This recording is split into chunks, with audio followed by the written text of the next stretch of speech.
Amigos, buenas noches, bienvenidos a 24 horas. Las lluvias podrían volver al país desde finales de mes o inicios del próximo. Esto ayudaría en la grave sequía que ha provocado cortes de agua y racionamientos eléctricos. Hola, Diana. Hola, Milton, amigos, muy buenas noches. Mientras tanto, los ecuatorianos toman medidas para los apagones anunciados la próxima semana. Ismenia Solórzano nos dará todos los detalles. Revisemos los titulares de hoy.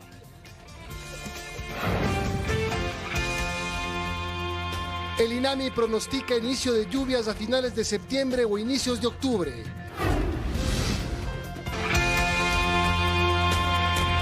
Teleamazonas presenta 24 horas con Milton Pérez y Diana León. Empezamos. El gerente de la Corporación Eléctrica del Ecuador, Fabián Calero, tenía conocimiento del informe que advertía que los cortes de luz se podrían prolongar hasta 2025. Esto mientras que un nuevo apagón sorprendió a 6 provincias del país esta madrugada. El gobierno es el gobierno que resuelve. Una frase que nuevamente se pierde frente a hechos consumados. Hoy otro apagón no programado dejó sin el suministro eléctrico desde la 1 de la mañana y por 45 minutos a 6 provincias del país. El argumento esta vez no caminó sobre la línea del sabotaje ni de las fallas humanas. Ahora se trató de un imprevisto que aún está por determinarse, dijo el gerente general de Selec EP, quien sospecha que pudo tratarse de la caída de un árbol. Imprevisto, que ocasionó la desconexión. Una zarigüeya saboteadora. No, una falla en el sistema. Seguramente esto desconectó la línea sopladora esclusas, que eso, obviamente, al desconectarse una línea de transmisión, hay una afectación también aguas abajo. Un tema que con seguridad señaló que es puntual, pero no puede garantizar que no se repita, lo que en sencillas palabras significa para el país que habrán más apagones. Existen en el sistema eléctrico apagones programados, como usted menciona, y otros que son imprevistos. O sea, a veces, por ejemplo, cuando hay quema de vegetación bajo las líneas, eso produce un tema de unos cortocircuitos en las líneas. Eventos que desnudan nuevamente la realidad del sistema eléctrico, que para nadie es un secreto, ni siquiera para Fabián Calero, cuyo nombre figuraba desde la administración anterior. Y aquí hay más cuestionamientos, pues además de esto, dentro de la misma empresa que ahora preside, descansaba un informe de agosto de este año, en el cual el SENACE establece conclusiones alarmantes, entre las que se advertía riesgos de cortes durante el periodo de octubre de 2024 a marzo de 2025. ¿Qué se ha hecho? A ver, el parque, como se bien lo menciona, el parque generador de Selec es un parque de más de 40 años. Al ser motores, digamos, y en ese tiempo de vida útil, sufren daños. Un discurso que ya se conoce y que a todo esto solo se le ha podido sumar 100 megavatios del barco turco, de una primera ronda de contratación de 341 megavatios. El día lunes se lanzó un proceso para incorporar 235 megas adicionales de generación flotante. Entonces vamos... Perdón, es la tercera vez que me dice lo mismo. La pregunta es, ¿vamos a tener apagones después del jueves? Bueno, estamos trabajando para que no sea solo para que cuando llueva. Estamos, como le digo, estamos incorporando generación firme. Es la cuarta vez que me está diciendo lo mismo. No obstante, mientras espera, el país ya superó su déficit energético, por lo que actualmente no se descartan nuevos apagones, además de los ya anunciados para este lunes 23 hasta el jueves 26 de septiembre. Y el gobierno anunció el inicio del proceso para la adquisición, instalación y puesta en marcha de generadores termoeléctricos terrestres junto a la subestación San Juan de Manta en la provincia de Manabí. Con eso se pretende incorporar 100 megavatios al sistema eléctrico nacional. La contratación se la realizará a través de un proceso de emergencia y se suma a otros proyectos del Ejecutivo para enfrentar la crisis energética.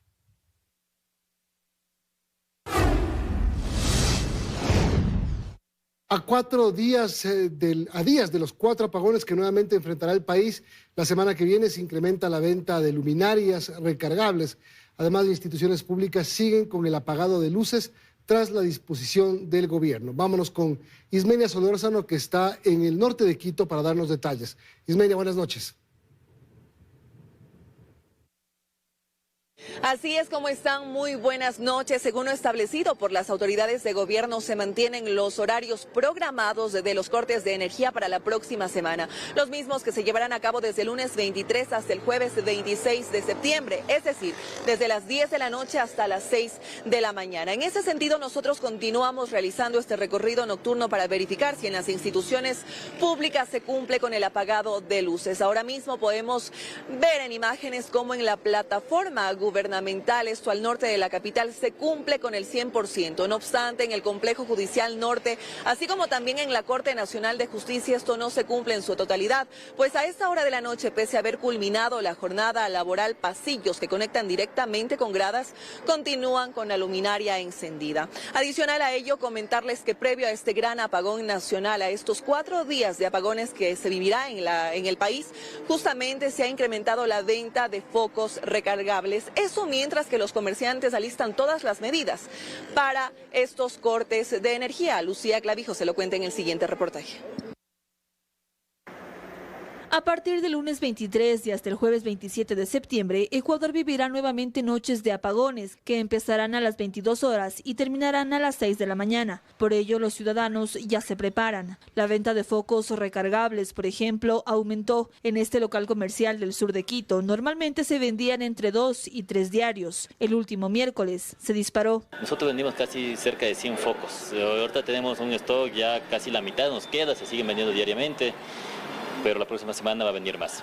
Los precios son variados. Se encuentran focos de entre 4 y 16 dólares, dependiendo su intensidad. En las ferreterías pequeñas también lo ofertan. Tiene la duración de 8 a 10 horas. Cada foquito viene con su cable. Justamente es una alternativa para no estar a oscuras y evitar los peligros que hay. Mientras tanto, en los locales comerciales la preocupación aumenta. En esta carnicería la energía eléctrica es primordial para mantener los productos frescos. Por ello ya piensan qué hacer para no cerrar sus puertas. Y los productos nos toca coger menos de lo que ahorita nos estamos cogiendo para poder ayudar a los clientes, pues si no se daña y vamos a estar afectados bastante. Lo mismo ocurre en las panaderías, a quienes lo único que les queda es abrir más tarde, pues no está en sus posibilidades comprar un generador de energía. Hemos pensado comprar, pero no se puede porque es carga pesada, no abastece. Toca abrir más tarde, pero igual sería mucha pérdida, la gente no espera. Tuvimos que abrir casi a las 8 porque la luz viene a las 6 de la mañana. El deudo en trabajar se demora 2 horas. Ante la crisis energética que vive el país, los locales contribuyen al ahorro con acciones como estas. Somos local de material eléctrico, entonces consumimos bastante luz y tomamos esta medida para ayudar en algo. Según la Cámara de Comercio de Quito, por cada noche sin luz se pierden aproximadamente 3,5 millones de dólares. Y bien, comentarles que aún se desconoce si estas 4 jornadas de apagones serán sectorizadas. Sin embargo, lo que se ha anunciado el gobierno nacional es que el próximo jueves y viernes se llevará a cabo el teletrabajo, sobre todo en instituciones públicas. Es lo que podemos informarles hasta esta hora de la noche. Ustedes continúan con más. Una buena noche. Buenas noches, Jimena, gracias por la información. Y ahora vamos hasta Guayaquil, donde también los dueños de locales comerciales y ciudadanos se preparan para la segunda jornada de cortes de energía a escala nacional. Los negocios incorporan generadores eléctricos y paneles solares. Tras el primer corte de energía del pasado miércoles 18 y jueves 19 de septiembre, varios locales comerciales comienzan a implementar alternativas para tratar de abastecerse de suministro eléctrico para lo que será la segunda jornada de apagón nacional. La misma se encuentra programada desde el lunes 23 hasta el jueves 26 de septiembre. Se está preparando con generadores eléctricos para mantener lo que son los productos en excelente conservación. Lo que es energía, pues ya tener los generadores de gas. El fin es evitar que sus productos se deterioren. Bueno, en cuanto a la preservación de nuestros productos, para las vitrinas frías nosotros ocupamos generadores. Mientras que la ciudadanía también se equipa y adquiere entre bombillos recargables hasta linternas de mano. Por otro lado, el comercio se prepara. Otros ofrecen más alternativas, incluso paneles solares. Las personas estuvieron buscando bastante lo que son los focos recargables, como estamos viendo en este momento. También linternas recargables. Hemos traído nuevos modelos, hay ahora en tubos como fluorescentes. También hemos tenido así reflectores, hay variedad de productos recargables. De esta forma, la ciudadanía y los dueños de locales comerciales se anticipan a lo que será el nuevo corte de energía en el país.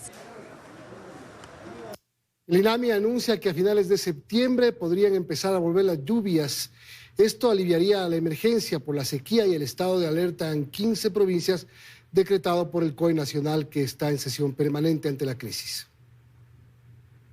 Las lluvias volverían a finales de septiembre e inicios de octubre, según el Instituto Nacional de Meteorología e Hidrología.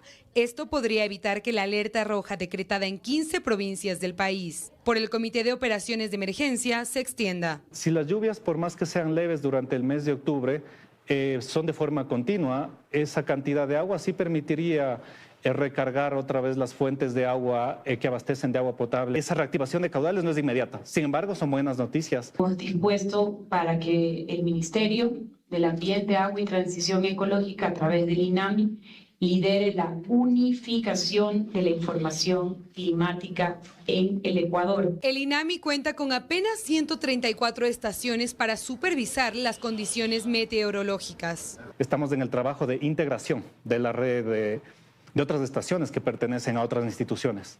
Por ejemplo, a GATS provinciales, GATS cantonales, para tener más ojos también en el territorio. Hablo de las 2 siguientes semanas para que esa red ya pertenezca a nuestra base de datos. Es la de la empresa de agua potable de Quito. Además, el Ministerio de Ambiente actualizará su Plan Nacional de Sequía. Los GATS provinciales deberán reforzar su plan contra incendios y el Ministerio de Agricultura deberá tomar acciones para disminuir el impacto al sector agropecuario. Ya hemos entregado incluso sistemas de riego que van a ayudar a usar de manera eficiente el agua.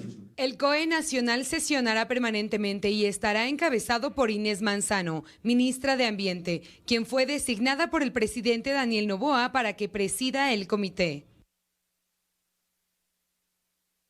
Y 8 meses antes de que la crisis energética toque fondo, la Asamblea Nacional aprobó la ley No Más Apagones que el Ejecutivo envió con carácter de económico urgente. La normativa ofrecía facilitar la generación de electricidad, crear un fondo de eficiencia e incentivar la inversión privada. Fue el 10 de enero pasado. La Asamblea Nacional aprobaba el segundo proyecto que enviaba el Ejecutivo con carácter económico urgente. Se trataba de la Ley Orgánica de Competitividad Energética, la que el oficialismo bautizó como la Ley No Más Apagones, pues el país ya venía experimentando racionamientos de electricidad a propósito de un anterior estiaje. Dependíamos de la lluvia y eso era lo que decían no podía ocurrir. No sigamos dependiendo de que llueva o no llueva en las hidroeléctricas para poder tener energía. Y llegaron las felicitaciones. Quiero agradecer y felicitar a los asambleístas que hoy dieron muestra que el país es lo primero. Y con una votación histórica se acaba de aprobar la ley No Más Apagones. Pero la historia se reedita 8 meses después de la aprobación de esta ley, a tal punto en el que uno de los argumentos del gobierno es que no se trata de un problema de electricidad, sino de agua, ante una sequía que afecta a la región. Hace 8 meses se hacía un diagnóstico. En 2024 se produce la misma cantidad de energía que en 2018, pero la demanda ha ido aumentando con el pasar de los años. En 2021, hace 3 años, ya se hablaba de un déficit y en este sector, decía el gobierno, no se había invertido casi nada. Por eso la ley aprobada contempla, entre otros, la creación de un fondo de eficiencia energética, robustecer la infraestructura de generación, transmisión y distribución, la participación del sector privado y el fomento de la inversión extranjera. Es hora de actuar con determinación, acciones concretas para el futuro energético próspero y decirle a nuestro país, no queremos más apagones. Pero surgían cuestionamientos, uno de ellos, que los efectos de la ley se verían en el largo plazo, en medio de una crisis energética que toca fondo de nuevo. Dice el gerente de SELEC que no es que la ley no ha servido. Hemos eficientado con el tema de con este tema de la ley, se han podido destrabar ciertos procesos en cuanto al tema, por ejemplo, de los procesos públicos de selección. Se han permitido emitir regulaciones, por ejemplo, para el tema de los privados, en los cuales ellos pueden aportar con su generación. En todo caso, con o sin ley, los apagones volvieron. Y en un escenario similar al de 2023, uno que se prometía evitar. Hacemos una pausa, amigos. Enseguida, 18 nuevos fotorradares instalados en algunos cantones de la costa fueron suspendidos. Además, Estados Unidos se anticipa y dice que no tiene en mente pedir autorización para establecer presencia militar permanente en el Ecuador. Esto a propósito de la reforma constitucional propuesta por el presidente Noboa.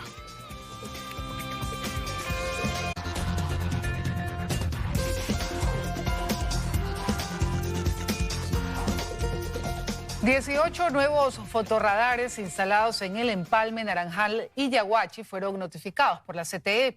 La cancelación de estos equipos se da tras detectarse irregularidades en los convenios con municipios tipo B y la empresa privada que mensualmente recibían réditos de $15 millones por multas. Hasta la alcaldía de Naranjal llegó el director provincial del Guayas de la Comisión de Tránsito del Ecuador, Wilmer Córdoba, para notificar la terminación de los convenios interinstitucionales con delegación, suscritos con los GAT tipo B. En este cantón se suspendieron 6 fotorradares. Que no estaban afines con la prevención de accidentes, sino de una manera recaudatoria. Durante esta semana se han cancelado un total de 64 dispositivos de control de velocidad ubicados en 6 municipios, 3 en Playas, 16 en Santa Elena, 6 en Salinas, 11 en Daule, 10 en Yaguachi y 2 en El Empalme. A este número también hay que sumar los dispositivos suspendidos en 6 cantones de la mancomunidad ATM Centro Guayas. La disposición para que se sancionaran estos radares se da luego de detectarse irregularidades en los convenios firmados, además de la falta de criterios técnicos para colocar estas fotomultas, que según desde el mismo Ministerio de Transporte y Obras Públicas, en el tiempo perdieron su capacidad preventiva y se volvieron recaudadoras. Según datos de la Comisión de Tránsito del Ecuador, por ejemplo, de los 7 cantones que conforman la mancomunidad ATM Centro Guayas, 4 municipios presentan un incremento o sostenimiento de accidentes viales, si lo comparamos de enero a septiembre de este año con el 2023. Un ejemplo de aquello es Pedro Carbo, que hasta septiembre de 2023 presentaba 31 siniestros de tránsito. A la fecha ya suma 36. Santa Lucía presenta un panorama similar. Hasta septiembre del año pasado se registraron 35 accidentes. A la fecha ya suman 36. En Lomas de Sargentillo, en cambio, el registro se mantuvo en 16 accidentes, en tanto que en Juján los siniestros van al alza. Desde el año pasado, 2023, han aumentado los accidentes de tránsito y los fallecimientos. Por lo general es pérdida de pista, a veces vehículos en mal estado y también el exceso de velocidad. Los réditos por concepto de multa que dejan estos dispositivos de control de velocidad alcanzan los $15 millones mensuales, que según el ministro Luque de esta cifra, al Estado no ingresó nada. En la Asamblea se trata un paquete de reformas a la ley de tránsito en la que buscan modificar el uso de los radares de control de velocidad. La intención es que, por ejemplo, el valor de las multas se unifique en todo el país y se reduzca el tiempo de notificación de la infracción. En la Comisión de Desarrollo Económico iniciarán un proceso de fiscalización a la funcionalidad de los radares que están operativos en las vías del país. El asambleísta Jorge Acaiturre es integrante de esa mesa legislativa. Dice que esto se encamina a una reforma a la ley de tránsito para que, por ejemplo, el valor de las multas se unifique en todo el país y se reduzca el tiempo de notificación de la infracción. Primero, actualización del sistema porque está totalmente desactualizado el tema. Segundo, homologación de sanciones, porque tú vas a Ambato y tienes una sanción y vas a Guayaquil y tienes otra sanción. Después, tienen que estar ubicados de forma técnica. No es lo mismo que estén ubicados en curva a que estén ubicados en recta. Otra cosa fundamental, auditoría constante, justamente para ver que estén bien calibrados y que no vacunen a la gente. Sobre este tema, el asambleísta Adrián Castro envió una propuesta adicional para que se incluya en este paquete. Explica que la alternativa es que la sanción por exceso de velocidad captada en radares no se aplique a la primera vez que un conductor exceda el límite de velocidad. Primero, que se sancione únicamente cuando tengas o cuando exista una reiteración de la falta. Y segundo, que se marque en el país el rango de tolerancia, porque hay denuncias de los ciudadanos en que estos equipos suelen estar mal calibrados y a veces por 1 kilómetro le sancionan a una persona por $460. A esta intención de modificar el uso de radares en el territorio se sumó el presidente de la Asamblea, Henry Kronfle. Su intención es más radical. Que los radares que están ahora instalados en todo el país solo sean preventivos pero no puedan sancionar. Y solo se pueda sancionar cuando existen infracciones, exceso de velocidad, etcétera, cuando esté la autoridad presente. Por ahora, estos cambios a la ley de tránsito están en tratamiento en la Comisión de Desarrollo y para que lleguen al Pleno los legisladores deben elaborar un informe. Los ministerios de Transporte y de Gobierno se reunieron este jueves con la Federación de Taxis de Pichincha para abordar la sentencia de la Corte Constitucional que impide sancionar a quienes usen aplicaciones móviles para llevar pasajeros. Los transportistas exigen que se refuercen los controles y piden que se presente en la Asamblea un proyecto de ley también para que en caso de infracciones los vehículos sean retenidos por un máximo de 7 días. Solamente no pueden ser retenidos, pero los 2 artículos de la multa económica y la reducción de puntos está vigente. Se le ha pedido al señor ministro de Gobierno que se coordine con las autoridades de control, que el artículo no ha sido derogado, está vigente, y por seguridad ciudadana, los autos particulares que están infringiendo la ley tienen que ser sancionados. En este país es un país de derecho, y para hacer cualquier actividad productiva los requerientes tenemos que cumplir con los requisitos que nos exige la norma y la ley. En un mega operativo ejecutado a escala nacional, la policía capturó a varios integrantes de bandas delictivas dedicadas a los delitos de extorsión y secuestro. Solo en esta semana, 33 sujetos han sido detenidos. La mayoría de operativos se ejecutaron en Guayas, donde se registran más casos de extorsión y secuestro en el país. A diario en el puerto principal se viralizan imágenes del modus operandi de las bandas criminales, llegando a locales comerciales a extorsionar a propietarios.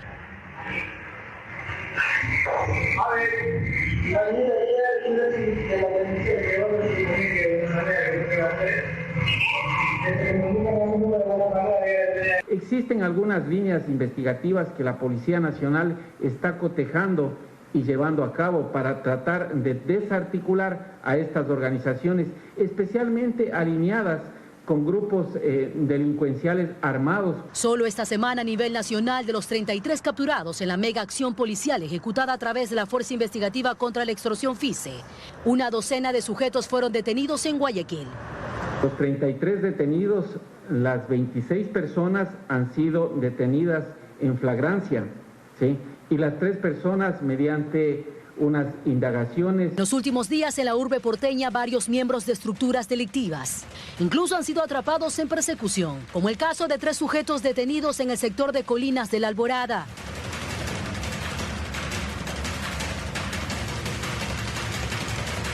A nivel nacional, en lo que va del año, los agentes de la UNACE de la Policía Nacional han liberado alrededor de 800 personas. El 34% corresponde a comerciantes, estudiantes 23%, empresarios 16%. El total de detenidos por este delito a la fecha son más de 1.150 sujetos. Preocupación por reglamento para el concurso de selección de la máxima autoridad de la Fiscalía General del Estado.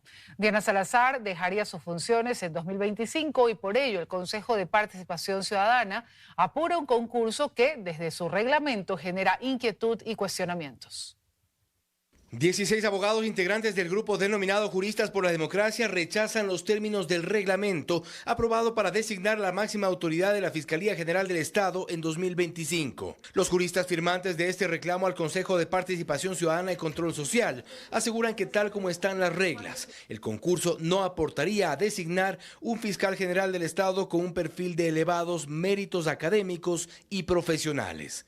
Que, por ejemplo, resulta discriminatorio excluir a todos los abogados que hubieran patrocinado casos relativos al menos a una veintena de delitos. No obstante, en este punto, el presidente del Consejo de Participación, Andrés Fantoni, asegura que lo que se busca es juristas sin una sola conexión ni siquiera en el patrocinio de causas, con elementos del crimen organizado. El reglamento sintoniza con la actual situación del país y busca preservar la idoneidad de los postulantes e impedir que tengan cualquier nexo con el crimen transnacional. A lo que los juristas por la democracia creen que en el reglamento se confunde gravemente el patrocinio legal con el cometimiento de delitos. No obstante, según Javier Palacios, en el contexto de la justicia en nuestro país, los casos Metástasis, Purga y otros nos han llevado a plantear un concurso que parecería discriminatorio, pero que no es más que implementar los filtros de selección. Restrinjo ciertos derechos con un propósito válido. Creo que actualmente lo que buscaría esta exclusión del abogado que haya patrocinado determinadas causas es evitar relaciones con el crimen organizado, la delincuencia organizada. Puede ser que este catálogo sea muy amplio, pero creo yo que el fin que se busca es legítimo. El grupo de abogados, sin embargo, sostienen su inquietud en lo que puede devenir en un concurso en el que no se distingue la calidad en la formación de los postulantes y que eventualmente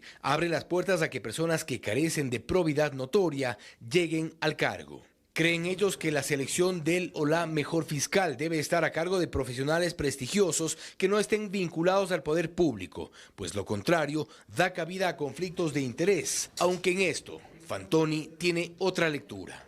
El reglamento además establece un sano equilibrio en el campo de méritos para los profesionales de derechos que provengan de la academia, el libre ejercicio y la carrera judicial. Siempre será importante escuchar las voces críticas de este reglamento para que el instrumento sea lo más apto posible para designar al mejor de los postulantes. De todos modos, los juristas por la democracia consideran que es un reglamento perfectible. Hasta quienes lo defienden consideran que algunos cambios le vendrían bien para garantizar un concurso que nos entregue al mejor perfil para la Fiscalía.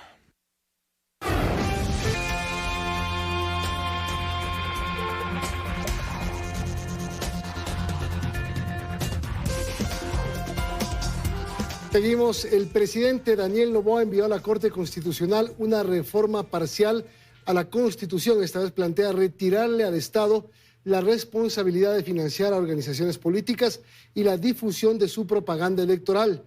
Según el Ejecutivo, la intención es evitar el mal uso de recursos públicos otorgados a candidatos y que históricamente no han sido justificados.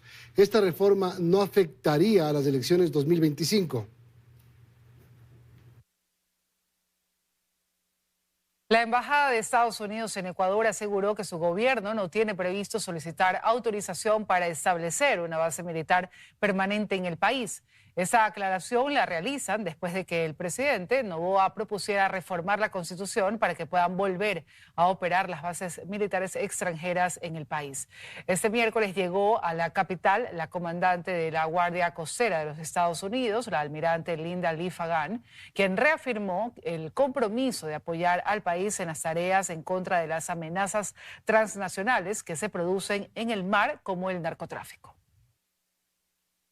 El juicio político en contra de la ministra del Interior, Mónica Palencia, se deberá retomar en la Comisión de Fiscalización de la Asamblea, una vez que fueron tratados y archivados por segunda vez los juicios políticos a 3 exministros del gobierno anterior. La Comisión de Fiscalización finalmente volvió a archivar los juicios políticos en contra de los 3 exministros del gobierno de Guillermo Lasso. Esto se concretó en la sesión que mantuvo la mesa legislativa la noche de este jueves, pues con el voto mayoritario del correísmo se aprobó la moción de archivo del juicio a la exsecretaria de Educación, Andrea Montalvo, el último que hacía falta retomar. El retiro del juicio político por parte de la asambleísta María Fernanda Araujo, solicitando que se retire este juicio político, por lo que, como manda la Constitución, ya no habría proponente de juicio político y este juicio debería ser archivado. Con esta decisión se cierra este capítulo que por más de 15 días puso en apuros no solo a la Comisión de Fiscalización, sino a la Asamblea en el Pleno. Lo que sigue ahora es retomar el juicio político a la actual ministra del Interior, Mónica Palencia, cuyo tratamiento fue suspendido para cumplir con una sentencia judicial. El juicio está suspendido, entonces hay que reactivarlo y para reactivarlo la señora presidenta lo tiene que argumentar, lo tiene que oficiar y la comisión tiene que volverse a reunir. El tratamiento de las solicitudes de juicio a la ministra del Interior fue suspendido el pasado 3 de septiembre por la presidenta. Se quedó en la etapa en que las partes deben entregar las pruebas de cargo y descargo, pues la comisión solo alcanzó a unificar las solicitudes. El asambleísta Leonardo Berresueta es uno de los 2 proponentes del juicio a Palencia y habló sobre las razones. La primera es la irrupción violenta a la embajada mexicana por parte del gobierno ecuatoriano. Segundo, el tema de la nula acción que existe en relación al tema de inseguridad. Tercero, la no recaptura de peligrosos delincuentes como el caso de alias Fito. Y cuarto, todo el tema del manejo administrativo del Ministerio del Interior. La presidenta Pamela Aguirre deberá en la próxima semana convocar a la Comisión de Fiscalización para retomar el juicio a la ministra Palencia. Y con la exposición de más de una decena de abogados avanzó este viernes la audiencia preparatoria de juicio del caso Metástasis. En los próximos días se conocerá si estas 37 personas son llamadas al juicio por el delito de delincuencia organizada.